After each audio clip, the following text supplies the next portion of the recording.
अखिल विश्व ब्रह्मांड नायक परम पिता परमेश्वर के दिव्य संरक्षण में पवित्र पुरुषोत्तम मास एवं श्रावण मास के इस दिव्य सुअवसर पर आदि तीर्थ नैमिषारण्य की इस पवित्र भूमि में जो कथा की भूमि है, जो सत्संग की धरती है, और उसके पश्चात पवन सुत हनुमान हरैया आश्रम के इस पवित्र प्रांगण में पुराणों में महापुराण श्रीमद् भागवत महापुराण के प्रत्यक्ष सानिध्य में आज श्रीमद् भागवत सप्ताह ज्ञान यज्ञ के प्रथम सत्र में आवाहित पूजित स्थापित समस्त दैवीय शक्तियों को नमन वंदन करते हुए परम पूज्य गुरुदेव एवं परम वंदनीय माता जी को अपने हृदय में स्मरण करते हुए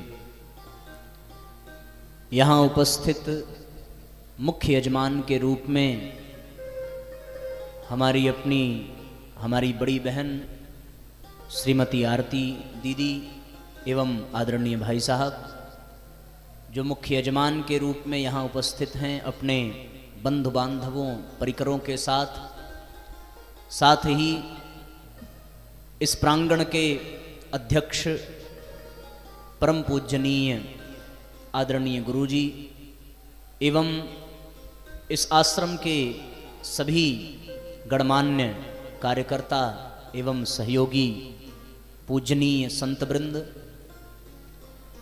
आप सबके हृदय में विराजमान परम पिता परमेश्वर को प्रणाम करते हुए हम सभी आज इस महाअनुष्ठान का श्री गणेश करते हैं। साथियों, यदि हम अपने आसपास की परिस्थितियों को देखें तो आज दुनिया में विज्ञान ने ऐसे ऐसे उपकरण बना दिए हैं कि वो आपकी चीजों को खराब होने से बचा सके, या फिर यदि वो खराब होने की स्थिति में हो तो उसको और अच्छे से अच्छी स्थिति में पहुंचा सके। उदाहरण की दृष्टि से हमारे घर में हमारे फल सब्जी इत्यादि खराब न हो इसके लिए फ्रिज की व्यवस्था हम सभी बनाते हैं। मौसम आएगा और उचित मौसम के आने पर उचित फल उचित खेती कर सकें, उसके लिए उसके बीज को भी हम लोग कोल्ड रूम में सुरक्षित रखते हैं। बड़े बड़े दुकानों में चले जाइए, बड़े बड़े मॉल में चले जाइए, चीजें खराब ना हो इसलिए वो एयर कंडीशन वातानुकूलित उपकरणों के अंतर्गत रखी जाती हैं। ऐसी कोई चीज नहीं है जिसकी सुरक्षा और जिसकी सुव्यवस्था पर हम लोगों का ध्यान न जाए, चाहे वो हमारे घर की सामग्री हो, चाहे वो हमारे मकान की स्थिति हो, चाहे वो हमारे वाहनों की स्थिति हो। और स्वाभाविक है कि हर कोई व्यक्ति इतना पुरुषार्थ करके, इतना मेहनत करके अपने पदार्थों को एकत्रित करता है, अपने भवनों को बनाता है, महंगी महंगी गाड़ियों को खरीदता है, बाजार से वस्तुओं को खरीद करके ले आता है, तो वो ये विचार करता है और ये प्रयास भी करता है कि वो खराब ना हो, वो बिगड़ने ना पावे, ऐसा उसका प्रयास होता है। और उस प्रयास में बड़ा पुरुषार्थ करता है, सफल भी होता है, क्योंकि विज्ञान का युग है। इस विज्ञान के युग में ऐसे ऐसे उपकरण, ऐसे ऐसे संसाधन हैं जिसके माध्यम से वो उन वस्तुओं को खराब होने से बचा सकता है। एक तो ये प्रक्रिया है। एक और प्रक्रिया है कि हम जब कोई वस्तु देखते हैं खरीदने से पहले, तो हम उसका एक्सपायरी डेट भी चेक करके देखते हैं। अगर वो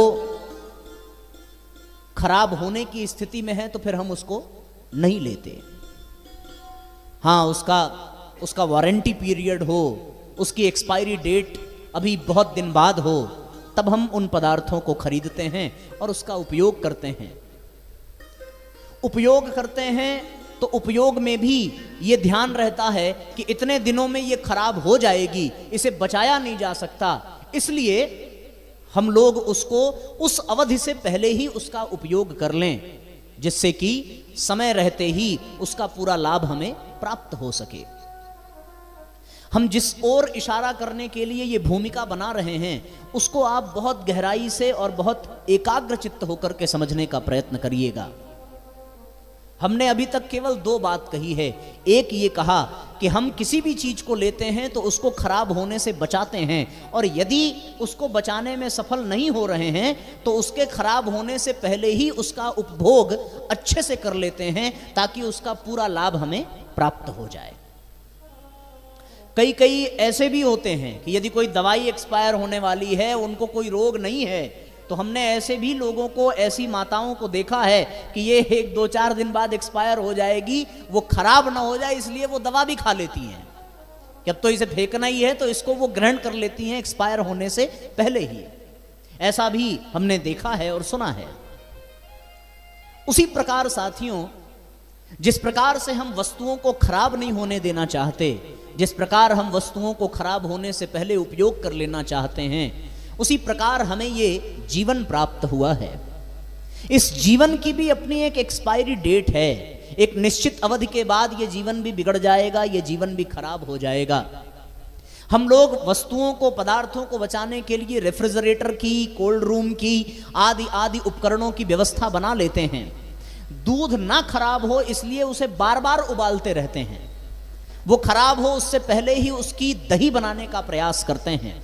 ऐसी स्थिति में केवल उद्देश्य इतना है कि वो बिगड़े ना, वो खराब ना हो।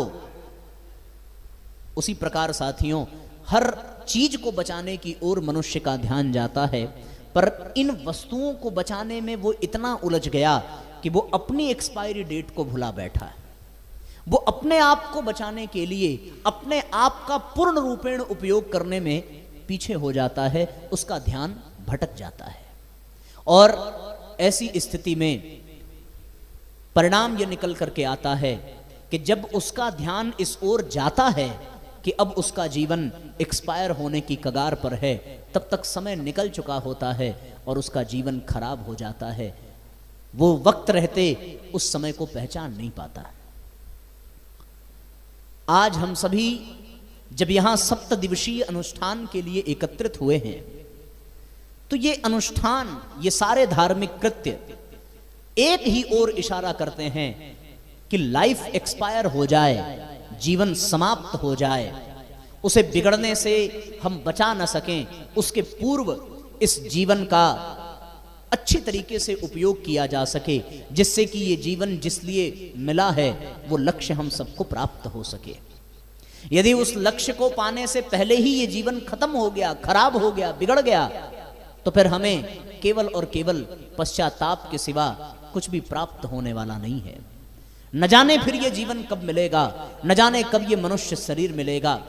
यद्यपि शास्त्र तो कहता है कि एक बार मनुष्य शरीर प्राप्त करने के पश्चात नीचे की योनियां बहुत कम ही लोगों को मिलती हैं। केवल उन्हीं लोगों को मिलती है जो अत्यंत निकृष्ट हों, अत्यंत पतित हो जाएं। अन्यथा तो मनुष्य योनि प्राप्त करने के पश्चात वो मनुष्य योनि ही पाता है। फिर भी दोबारा मिलेगा कि नहीं मिलेगा इसकी कोई गारंटी नहीं है। न आज तक मिलने के बाद किसी ने बताया और न ही खोने के बाद किसी को यह आभास हुआ कि दोबारा मिलेगा या नहीं मिलेगा। तो लक्ष्य इस जीवन का एक ही है। गोस्वामी जी ने दर्शन कराया है कि साधन धाम मोक्ष कर द्वारा, यानी समस्त बंधनों से मुक्ति मिल जाए, मोक्ष प्राप्त हो जाए, आत्मदर्शन हो जाए, ईश्वर प्राप्ति हो जाए, यही एकमात्र लक्ष्य इस जीवन का है। अब ये जीवन किसी भी शरीर में हो सकता है, ये जीवन किसी भी योनि में हो, पर लक्ष्य उसका हमेशा एक ही है। और हर बार जब जब जन्म मिला है तब तब ये लक्ष्य हम सबके सामने है कि दोबारा जन्म मिलेगा या नहीं मिलेगा, न जाने कब मृत्यु सामने खड़ी होकर के जीवन का हिसाब मांग बैठेगी। उसके पहले ही यदि हम समस्त बंधनों से मुक्त हो जाएं, यदि हम मोक्ष को प्राप्त कर लें, तो फिर इस जीवन का पूर्ण रूपेण सदुपयोग हो सकता है। और यदि समय रहते न मिला तो फिर बिल्कुल वही स्थिति होगी साथियों कि पूरा एकदम अच्छी स्थिति में पैकेट में सामान भर करके रखा हुआ है, पर जब उसका उपयोग करने गए तो पता चला कि वो एक्सपायर हो गया। अब चाह कर भी हम उसका उपयोग नहीं कर सकते, उस अच्छे भले सामान को उठा करके डस्टबिन में डालना ही पड़ेगा। उसी प्रकार जीवन एक ऐसे पड़ाव पर पहुंच जाता है जब ये आभास होता है कि जीवन में सत्संग होना चाहिए था, ज्ञान यज्ञ होना चाहिए था, अध्यात्म होना चाहिए था, लेकिन तब तक जीवन उस मोड़ पर पहुंच जाता है कि अब वो एक्सपायर होने की कगार पर है और फिर इसे उठा करके डस्टबिन में डालना ही पड़ता है। हम सबकी स्थिति वो है अथवा होने वाली है, उसके पूर्व ही हमें अपने जीवन के प्रति सचेत हो जाना चाहिए, क्योंकि बड़े भाग्य मानुष तन पावा, सुर दुर्लभ सब ग्रंथ ही गावा। बड़े भाग मानुष तन पावा, बड़े भाग मानुष तन पावा, सुर दुर्लभ सद ग्रंथ ही गावा, सुर दुर्लभ सद ग्रंथ ही गावा। बड़े भाग पाई सतसंगा, बड़े भाग पाई सतसंगा, दिनहु प्रयास होई भवभंगा, दिनहु प्रयास होई भवभंगा। बड़े भाग मानुष तन पावा, सुर दुर्लभ सब ग्रंथ ही गावा। श्रीमद् भागवत महापुराण के 11 स्कंद में भगवान वेदव्यास जी ने लिखा है कि दुर्लभो मानुषो देहो, देहि नाम क्षण भंगुर। क्षण भंगुर है, अभी है और अभी नहीं रहेगा, कभी भी किसी के साथ भी कुछ भी हो सकता है। इसलिए साथियों समय रहते सचेत हो जाना चाहिए और ये एक्सपायर हो जाए उसके पहले इसका पूरा उपयोग कर लेने में ही भलाई है, बुद्धिमानी है। उपयोग न कर पाने के 2 कारण होते हैं। पहला कारण कि हमें उपयोग कैसे करना है इस बात का ज्ञान नहीं है, और दूसरा कारण उसके प्रति उपेक्षित भाव रखना, उसको नजरअंदाज कर देना, उस ओर ध्यान न देना। कभी कभी पता भी होता है कि इस पदार्थ का उपयोग हमें कैसे करना है, लेकिन यदि हमारा उसके प्रति उपेक्षित भाव होता है, हम बार बार उसको इग्नोर करते हैं, तो भी वो सामान रखे रखे समाप्त हो जाता है। उसी तरह यदि हमने अपने जीवन का उपयोग न किया तो उसके 2 कारण हैं। पहला कि हमारा उस ओर ध्यान नहीं गया, और दूसरा कि हमें उसका ज्ञान नहीं है। एक आपको सत्य घटना बताएं कि 2 मित्र थे। एक मित्र ने ये मन बनाया कि उसे अपना मकान खाली करना है और दूसरे मकान में जाकर के शिफ्ट होना है। उसने अपने घर के बहुत आवश्यक चीजों को लिया और दूसरे जगह पर शिफ्ट हुआ।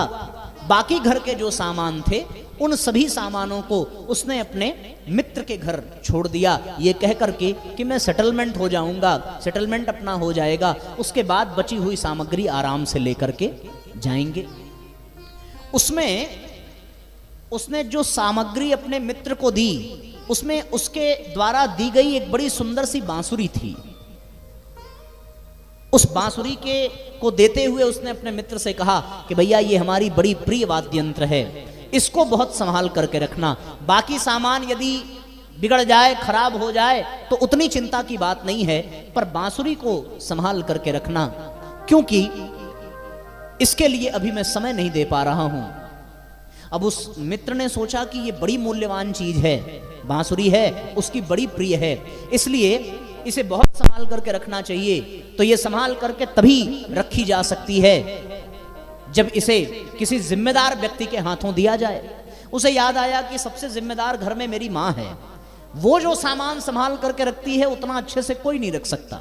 उसने अपनी माँ को वो बांसुरी पकड़ाई और कहा कि माँ इसे बहुत संभाल करके रखना, ये जब मैं तुमसे मांगू तो हमें वापस कर देना, किसी और को मत देना। इस विश्वास से उसने अपनी माँ को दिया कि माँ उसको संभाल करके रखेगी।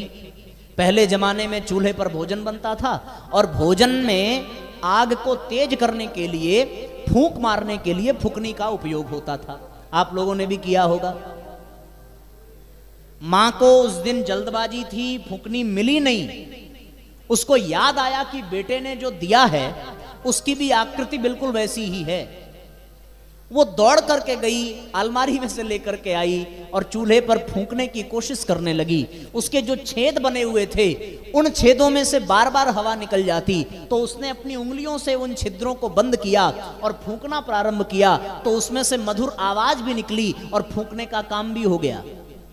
अब तो उसने सोचा कि फुकनी की आवश्यकता नहीं, क्योंकि दूसरी वाली तो भारी भी होती है, लोहे की होती है, गिर जाए तो चोट भी लग जाए। ये तो बड़ी हल्की है, इससे चोट भी नहीं लगती, और सबसे मजे की बात ये कि फूंकने पर इससे बड़ी मधुर आवाज भी आती है। संगीत का आनंद मिलेगा, भोजन तैयार भी हो जाएगा। अब वो प्रतिदिन ऐसा करने लगी, उसके सातों छिद्रों को अपनी उंगलियों से बंद करती, बड़े प्यार से फूंकती, मधुर गीत के आनंद लेती और भोजन भी तैयार करती। महीने 2 महीने बीते होंगे, मित्र को याद आया, उसने अपनी बांसुरी मांगी। वो अपने माँ के पास आया कि माँ मैंने तुझे वो बंसी दी थी, उस बंसी को मुझे वापस कर। तो माँ ने कहा कि चला जा, रसोई में पड़ी होगी, लेकर के आ जा।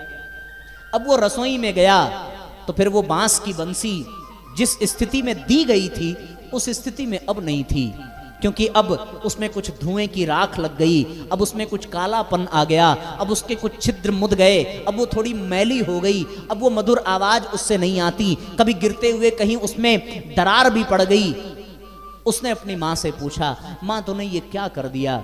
माँ ने कहा कि मैं तो तुझे धन्यवाद देने वाली थी कि तूने इतनी हल्की, इतनी सुंदर, इतनी अच्छी आवाज देने वाली फुकनी दी। मुझे पता होता तो मैं तुझसे बहुत पहले मंगाती। उसने अपना सिर पीट लिया।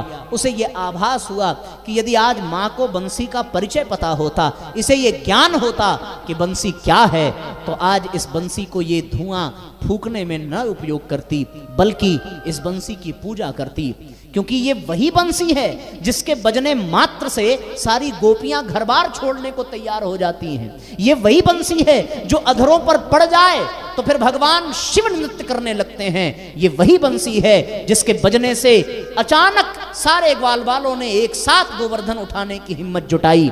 ये वही बंसी है साथियों जिसकी मधुर तान सुन करके गायें दूध देने लगती हैं। ये वही बंसी है जिसकी तान सुनकर माँ यशोदा झूमने लगती हैं। ये वही बंसी है जिसकी सुंदर ध्वनि प्राप्त करके सारा ब्रह्मांड नृत्य करने लगता है।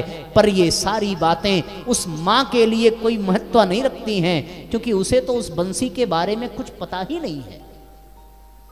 इसी प्रकार साथियों, हमें ये मनुष्य जीवन प्राप्त हो, और जब हमें मनुष्य जीवन की महत्ता और उसका ज्ञान न पता हो, तो हम भी उस माँ के भांति उस बंसी को फूकने के तरीके से ही बर्बाद कर देते हैं। हमारा भी ये जीवन यूं ही बर्बाद हो जाएगा।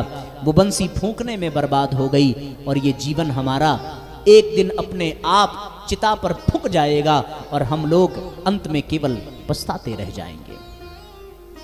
इसलिए ये जीवन बड़े सौभाग्य से मिला है, और मनुष्य जीवन के प्रति सभी संतों ने, सभी शास्त्रों ने एक स्वर में उसकी महत्ता को स्वीकार किया है। भगवान आद्य गुरु शंकराचार्य ने भी यही बात कही है कि दुर्लभम त्रयमेवैतत् देवानुग्रह हेतुकम मनुष्यत्वम मुमुष्यत्वम महापुरुष संश्रयः। मनुष्यत्व बड़ा दुर्लभ है, इसे प्राप्त कर पाना संभव नहीं है। मानव जीवन की महिमा का बखान करते हुए कई संतों ने यह कहा है कि मनुष्य जीवन देवताओं से भी मूल्यवान है। देवता भी मानव शरीर प्राप्त करने के लिए तरसते हैं, क्योंकि वो एक निश्चित अवधि के लिए स्वर्ग को प्राप्त करते हैं। वो अवधि पूरी हुई, उनका पुण्य समाप्त हुआ तो फिर स्वर्ग लोक उनसे छिन जाएगा, उन्हें फिर से इस पृथ्वी लोक में आना पड़ेगा। मनुष्य शरीर प्राप्त करने के बाद ही केवल ये संभावना रहती है कि वो परम पद को प्राप्त कर सकें। मनुष्य शरीर मिल जाए तो फिर प्राणी देवताओं से भी ऊपर उठ सकता है, देवताओं से भी अच्छी स्थिति में पहुंच सकता है। एक महान कथावाचक, उन्होंने अपने कथा में एक बड़ी सुंदर बात कही कि मनुष्य शरीर लोहे का है और जो देव शरीर है, जो देवता हैं, उनका शरीर चांदी का है। बताओ दोनों में कौन ज्यादा कीमती है, चांदी अथवा लोहा? स्वाभाविक है चांदी अधिक कीमती है, अधिक मूल्यवान है। अगर लोहे और चांदी को आप एक साथ रख दीजिए तो स्वतंत्र व्यक्ति चांदी का ही चयन करेगा, लोहे का चयन नहीं करेगा। वो लोहे को त्याग देगा और चांदी को उठा लेगा। लेकिन हां, अगर चांदी उठाने वाले व्यक्ति से यह कह दिया जाए कि भैया थोड़ी देर में लोहे से पारस मणि को स्पर्श कराने वाले हैं, और ये बता दिया जाए कि उस लोहे को जैसे ही पारस से छुलाया जाएगा वैसे ही वो लोहा सोना बन जाएगा, तो फिर कोई भी बुद्धिमान व्यक्ति उस चांदी को उठाना नहीं चाहेगा। क्यों? क्योंकि उस चांदी से यदि पारस को छुलाया जाए तो वो चांदी सोना नहीं बन सकता। यदि उस लोहे को पारस से सुला दिया जाए तो वो पारस स्पर्श पाते ही लोहा सोना बन जाएगा। उसी प्रकार साथियों, ये सत्संग जो हमें प्राप्त हुआ है, ये सत्संग साक्षात पारस मणि है। यदि वास्तव में इस सत्संग रूपी पारस ने लोहे रूपी मनुष्य शरीर को स्पर्श किया तो निस्संदेह ये मनुष्य शरीर सोना बन जाएगा और जिसकी कीमत उस मूल्यवान चांदी से भी बहुत ऊपर होगी। और एक और बात, सत्संग तो स्पर्श करके मनुष्य को सोना बना देता है, पर गुरु ऐसा है, गुरु की कृपा ऐसी होती है कि गुरु ऐसा पारस है जो लोहे को स्पर्श करके सोना नहीं बल्कि लोहे को स्पर्श करके पारस ही बना देता है कि फिर अब वो लोहा किसी को स्पर्श करे तो वो उसको सोना बना देगा। गुरु कृपा और भगवत कृपा ऐसी है कि वो पारस ही बना देता है। इसलिए साथियों, हम सबका बड़ा सौभाग्य है कि हम यहाँ 7 दिनों तक श्रीमद् भागवत महापुराण को केंद्र में रख करके अपने इस लौह रूपी जीवन को इस श्रीमद् भागवत रूपी पारस मणि से स्पर्श कराने वाले हैं, जिसका स्पर्श प्राप्त करके निस्संदेह हमारा ये जीवन सोने जैसा बन जाएगा, पारस जैसा बन जाएगा। अब ये हमारे ऊपर है कि हम इसे लोहा ही रहने दें अथवा चांदी के रूप में स्वीकार करें अथवा सोने के रूप में स्वीकार करें अथवा फिर इसे साक्षात पारस ही बना लें। ये हमारे ऊपर निर्भर करता है। इसलिए साथियों, सत्संग बड़े सौभाग्य से प्राप्त होता है। हो चली जा रही है उम्र धीरे धीरे, चली जा रही है उम्र धीरे धीरे, चली जा रही है उम्र धीरे धीरे, चली जा रही है उम्र धीरे धीरे, पल पल और आठों पहर धीरे धीरे, पल पल और आठों पहर धीरे धीरे, चली जा रही है उम्र धीरे धीरे, चली जा रही है उम्र धीरे धीरे। सभी भावपूर्वक तालियां बजाइए और जीवन की महत्ता को समझिए साथियों।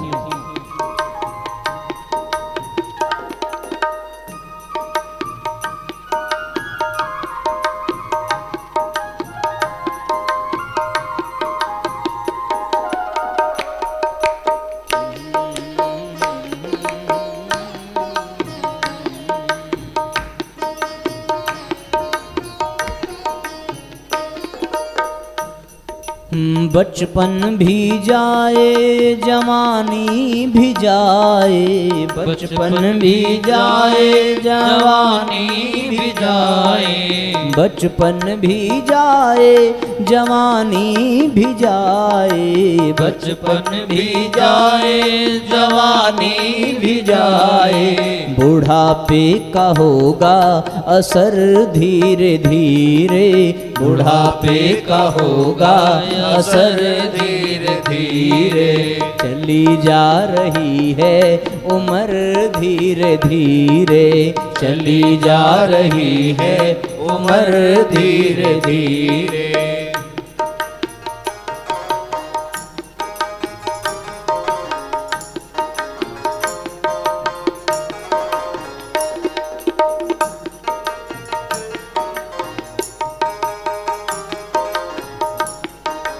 हरि बोल।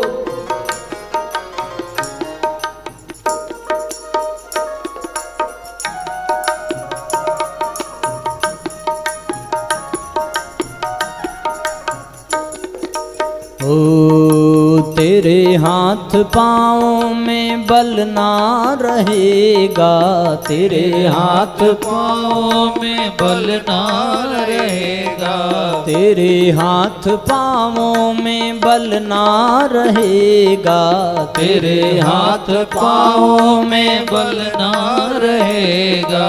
झुकेगी तुम्हारी कमर धीरे धीरे, झुकेगी तुम्हारी कमर धीरे धीरे। चली जा रही है उम्र धीरे धीरे, चली जा रही है उम्र धीरे धीरे। पल पल और आठों पहर धीरे धीरे, पल पल और आठों पहर धीरे धीरे।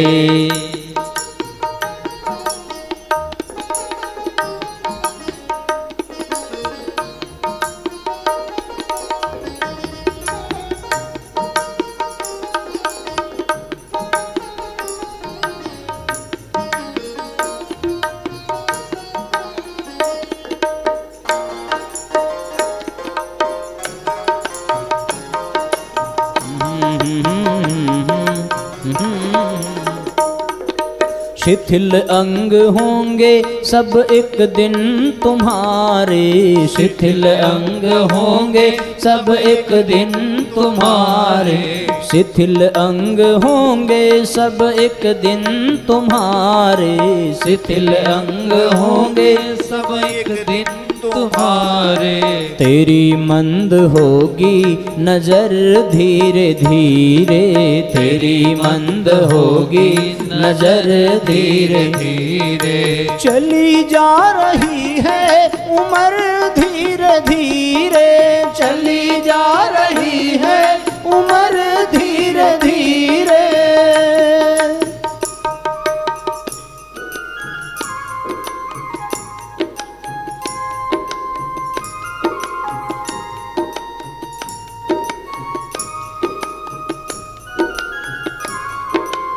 जय हो।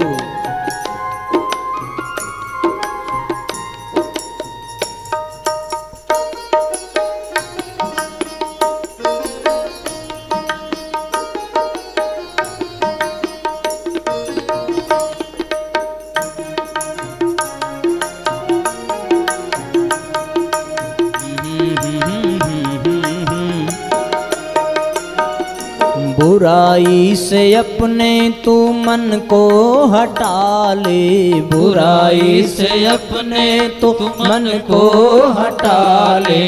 बुराई से अपने तू मन को हटा ले, बुराई से अपने तू मन को हटा ले। बन जाए तेरा जीवन धीरे धीरे, बन जाए तेरा जीवन धीरे धीरे। चली जा रही है उम्र धीरे धीरे, चली जा रही है उम्र धीरे धीरे। भजन कर हरि का तू पल पल ओ प्यारे, भजन कर हरि का तू पल पल ओ प्यारे। भजन कर हरि का तू पल पल ओ प्यारे, भजन कर हरि का तू पल पल ओ प्यारे। मिल जाएगा वो सजन धीरे धीरे, मिल जाएगा वो सजन धीरे धीरे। चली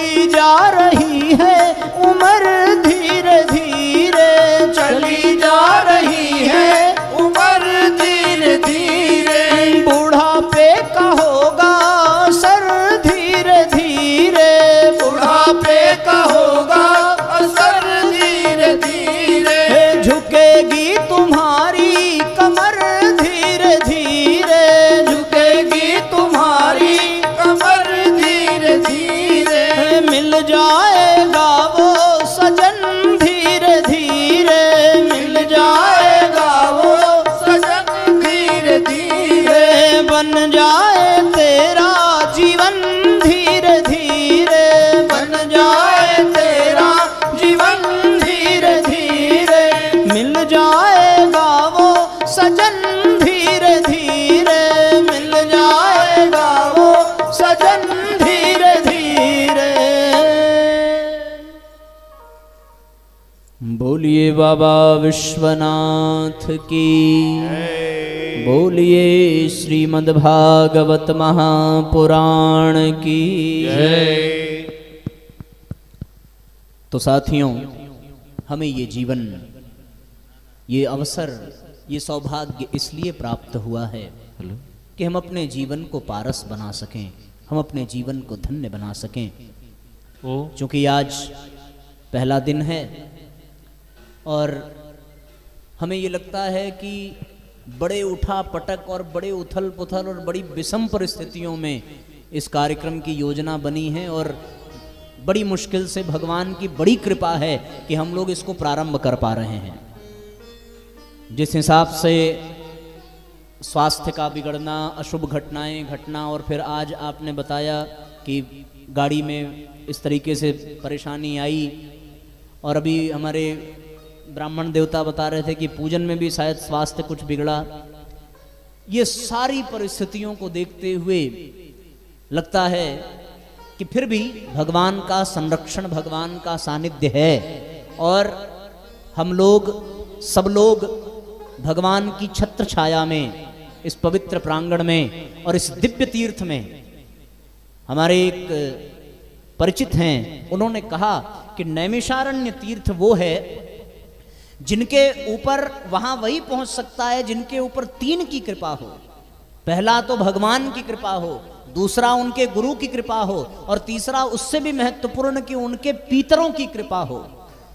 यदि उनको हम तृप्त कर पा रहे हैं तभी यहां आ पा रहे हैं। फिर भी वो और तृप्त हों, ये हम सब का प्रयास हो कि यदि कहीं हम सबसे कोई भूल चूक हो रही हो अथवा उनकी सेवा में कोई कमी रह गई हो तो फिर इन 7 दिनों में ये विश्वास है कि वो सारे अभाव हम अपने पूर्वजों के, अपने पितरों के मिटा पाएंगे और जितनी भी अशुभ घटनाएं अथवा संकेत प्राप्त हो रहे हैं वो सारे हम उससे ऊपर उठ पाएंगे और उनसे मुक्ति मिलेगी। तो आज पहला दिन विलंब से ही सही पर सत्र का हम लोगों ने श्री गणेश किया।